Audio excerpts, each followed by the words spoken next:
اللہ وبرکاتہ۔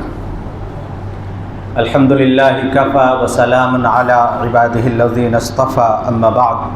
فاعوذ باللہ من الشیطان الرجیم بسم اللہ الرحمن الرحیم رضی اللہ عنہم ورضوا عنہ ذلک لمن خشی ربہ۔ صدق اللہ العظیم۔ میرے محترم بزرگوں اور دوستو، اللہ تبارک و تعالی نے صحابہ کرام کی جماعت کو اس امت کے لیے نمونہ بنایا ہے، اور اللہ تبارک و تعالی نے صحابہ کرام کے بارے میں قرآن کریم میں جگہ جگہ یہ ارشاد فرمایا کہ جس طرح سے یہ لوگ ایمان لائے ہیں تم بھی اسی طرح سے ایمان لے آؤ تو کامیاب ہو جاؤ گے۔ جن کے بارے میں کبھی ارشاد فرمایا اولئک هم الراشدون کہ یہی لوگ راہیاب ہیں، اور کبھی فرمایا اولئک هم المفلحون کہ یہی لوگ کامیاب ہیں۔ اسی طرح سے اللہ تعالیٰ نے کبھی ان کے لیے جنت کا وعدہ فرمایا، کبھی اپنی رضامندی کا اظہار فرمایا۔ جگہ بجگہ قرآن کریم اس سے بھرا پڑا ہے۔ صحابہ کرام کو اللہ تبارک و تعالیٰ نے اس دین کے لیے خاص فرمایا تھا، جس طرح سے نبی کو اللہ تبارک و تعالیٰ نے اپنی نبوت کے لیے اور رسالت کے لیے منتخب فرمایا تھا۔ آپ دیکھیے کہ حضرت بلال حبشی رضی اللہ تعالیٰ عنہ حبشہ میں ہیں، لیکن اللہ تبارک و تعالیٰ نے چن چن کر کے ایسے صحابہ کو نبی کریم صلی اللہ علیہ وسلم کے قدموں میں ڈال دیا جو آپ صلی اللہ علیہ وسلم پر اپنی جان نچھاور کرنے والے تھے۔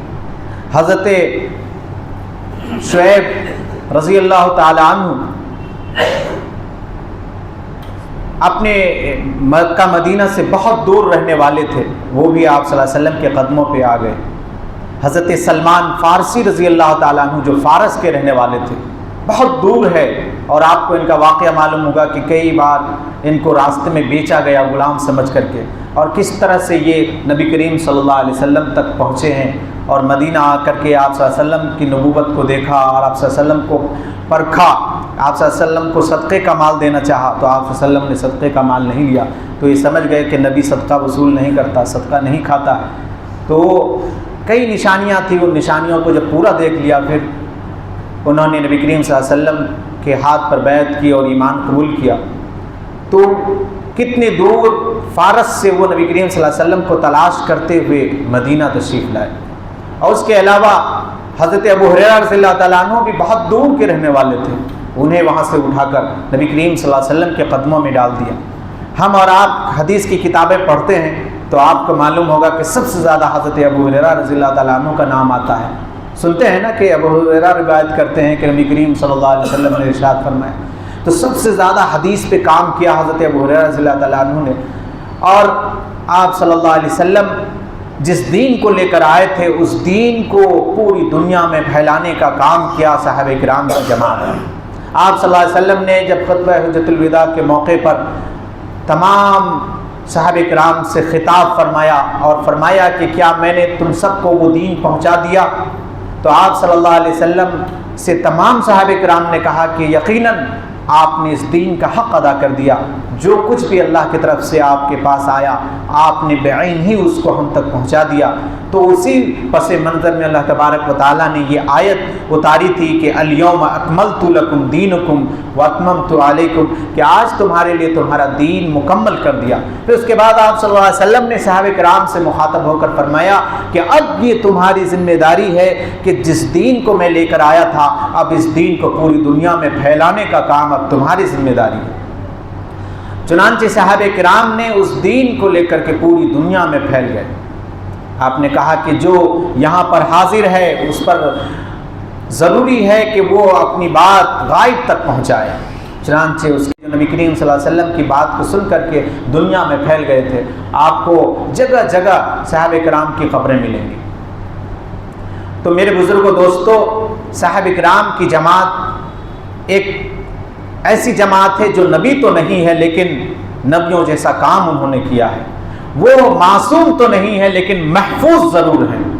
معصوم نبی معصوم ہوتا ہے، ان سے کوئی گناہ صادر نہیں ہوتا، صحابہ سے کوئی غلطی ہو سکتی ہے لیکن اللہ تبارک و تعالیٰ اسے معصوم کر دیتے ہیں، یعنی اسے توبہ کی توفیق دے دیتے ہیں، ان کے گناہوں کو معاف کر دیتے ہیں۔ چنانچہ کئی واقعہ ایسا ہوا جہاں صحابہ کرام آپس میں ایک دوسرے سے مخاطب ہو رہے ہیں اور ایک دوسرے کو جواب دے رہے ہیں، سوال و جواب کر رہے ہیں، یا اسی طرح سے کبھی نبی کریم صلی اللہ علیہ وسلم کے منشا کو نہیں سمجھا اور پہاڑ سے اتر آئے تو صحابہ کرام کو شکست کھانی پڑی، جبکہ آپ صلی اللہ علیہ وسلم نے کہا تھا کہ تم لوگ پہاڑ پر ہی قائم رہنا۔ ایسی چیزیں ہوئیں، لیکن اللہ تبارک و تعالیٰ نے سارے صحابہ کے بارے میں کہا کہ سب صحابہ کو میں نے معاف کر دیا۔ لہٰذا جب صحابہ کرام کو اللہ تبارک و تعالیٰ نے معاف کر دیا ہے اور وہ محفوظ ہو چکے ہیں، توبہ طائب کر چکے ہیں، اور اللہ نے ان کے لیے رضامندی کا پروانہ اسی دنیا میں دے دیا ہے، اور قرآن کریم میں اس بات کو کھول کر کے بیان کر دیا ہے، رضی اللہ عنہم ورضوا عنہ ذالک لمن خشی ربہ، کہ اس جیسی جماعت پوری دنیا میں نہیں آ سکتی، اس جیسا ڈرنے والا، اس جیسا اللہ کا حق ادا کرنے والا قیامت تک کوئی پیدا نہیں ہو سکتا۔ جن کے بارے میں یہ کہا ہو اس صحابہ کرام کا نام بڑے ہی ادب سے لینا چاہیے۔ جو لوگ صحابہ کرام پر طعن و تشنیع کرتے ہیں، جو اپنی زبان کو دراز کرتے ہیں اور صحابہ کرام کے لیے بری بھلی باتیں کہتے ہیں، ان سب کو اپنی آخرت کی فکر کرنی چاہیے۔ ہم جن صحابہ کے بارے میں تعدیل بھی نہیں کر سکتے، یعنی ہم انصاف بھی نہیں کر سکتے کہ کس صحابہ کا مقام و مرتبہ کتنا ہے، حالانکہ بڑے بڑے صحابہ کرام موجود ہیں۔ حضرت ابو بکر رضی اللہ تعالیٰ عنہ سے بڑھ کر کوئی صحابی نہیں ہو سکتا، حضرت عمر فاروق رضی اللہ تعالیٰ عنہ سے بڑھ کر کوئی نہیں ہو سکتا، حضرت عثمان غنی رضی اللہ تعالیٰ عنہ سے بڑھ کر کوئی نہیں ہو سکتا، حضرت علی رضی اللہ تعالیٰ عنہ سے بڑھ کر نہیں کوئی ہو سکتا، خلفائے راشدین سے بڑھ کر کوئی نہیں ہو سکتا۔ لیکن اس کے باوجود بڑے بڑے صحابہ کرام، حضرت بلال حبشی رضی اللہ تعالیٰ عنہ، حضرت سلمان فارسی رضی اللہ تعالیٰ عنہ، حضرت صہیب رومی رضی اللہ تعالیٰ عنہ، حضرت عائشہ صدیقہ رضی اللہ تعالیٰ عنہ، آپ صلی اللہ علیہ وسلم کی بیویاں، ہم سب کی ماں، ازواج مطہرات کے مقام و مرتبہ کو کوئی نہیں پہنچ سکتا۔ اگر کوئی شخص حضرت عائشہ پر لان تان کرے اور ان پر طرح طرح کے الزامات لگائے، یا کوئی حضرت معاویہ رضی اللہ تعالیٰ عنہ پر طرح طرح کے الزامات لگائے، تو وہ شخص کو چاہیے کہ اپنے آخرت کی فکر کرے۔ کیسے ایک زبان گوارا کر سکتی ہے کہ جس کے بارے میں اللہ تعالیٰ نے یہ کہا کہ ہم نے اسے معاف کر دیا ہے، اگر ان سے کوئی غلطی بھی ہوئی تھی، اگر ان سے کوئی اجتہادی غلطی ہوئی تھی، غلطی بھی نہیں اجتہادی غلطی، کبھی ہم اپنے اعتبار سے سوچتے ہیں کہ یہ مناسب ہے لیکن اللہ فیصلہ کرتا ہے کہ یہ مناسب نہیں ہے، تو جب اللہ تعالیٰ یہ کہتا ہے وَكُلٌّ وَعَدَ اللَّهُ الْحُسْنَى، کہ ہم سب نے اللہ تعالیٰ نے سب کے لیے حسنہ کا وعدہ کر رکھا ہے، حسنہ کا مطلب یعنی جنت کا وعدہ کر رکھا ہے، تو اس شخص کے لیے ہم اپنی زبان کو نہیں کھول سکتے۔ لہذا جو لوگ اس موقع پر یعنی محرم کے موقع پر دیکھتے ہیں کہ بہت سے لوگ حضرت امیر معاویہ رضی اللہ تعالیٰ عنہ کو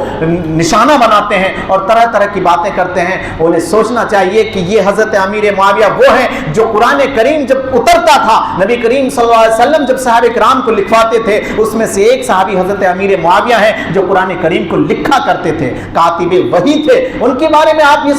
باتیں کرتے ہیں۔ اور حضرت امیر معاویہ ایک رشتہ دار بھی ہیں کہ حضرت امیر معاویہ کی ایک بہن آپ صلی اللہ علیہ وسلم کی بیوی ہے، تو آپ صلی اللہ علیہ وسلم کی بیوی ہماری ماں ہے، تو حضرت امیر معاویہ کون ہوئے ہمارے؟ کون ہوئے بھائی؟ نہیں پتا، ماموں ہوئے کہ نہیں ہوئے؟ کوئی آدمی اپنے ماموں کے بارے میں، نبی کریم صلی اللہ علیہ وسلم کی بیوی کے بھائی کے بارے میں کوئی اس طرح کی زبان دراز کر سکتا ہے، طعن و تشنیع کر سکتا ہے؟ کس میں اتنی جرأت ہے؟ کون اپنے جہنم میں جانا چاہتا ہے جو حضرت امیر معاویہ پر یا دیگر صحابہ کرام پر اپنی زبان کو کھولتے ہیں؟ اسے خدا سے ڈرنا چاہیے۔ ہم حضرت امیر معاویہ کے دھول کے برابر نہیں ہو سکتے، تو ہماری جرأت یہ کیسے ہو سکتی ہے کہ ہم اپنی زبان کے ذریعے سے ان کے شان میں کوئی گستاخی کر لیں؟ یہی وجہ ہے کہ یہ متفقہ فیصلہ ہے، تمام علماء کا اس بات پر اجماع ہے کہ صحابہ کرام کی صرف تعریف کی جا سکتی ہے، تنقید کا نشانہ نہیں بنایا جا سکتا، ان کی برائی نہیں کی جا سکتی۔ کیوں نہیں کی جا سکتی؟ میں نے ابھی آپ کو وجہ بتا دی کہ جس آدمی کو اللہ تعالیٰ نے معاف کر دیا ہو، جس آدمی سے اللہ راضی ہو گیا ہو، اس کے بارے میں اب کوئی بات سنی نہیں جائے گی، کوئی بات قابل قبول نہیں ہو سکتی۔ اور اگر کوئی اس طرح کی روایات اور حدیث موجود ہیں تو اس روایات میں بہت زیادہ کلام کیا گیا ہے، اس کے کمزور ہونے میں یا اس میں بہت ساری تعویلیں کی گئی ہیں۔ تو اس لیے کوئی آدمی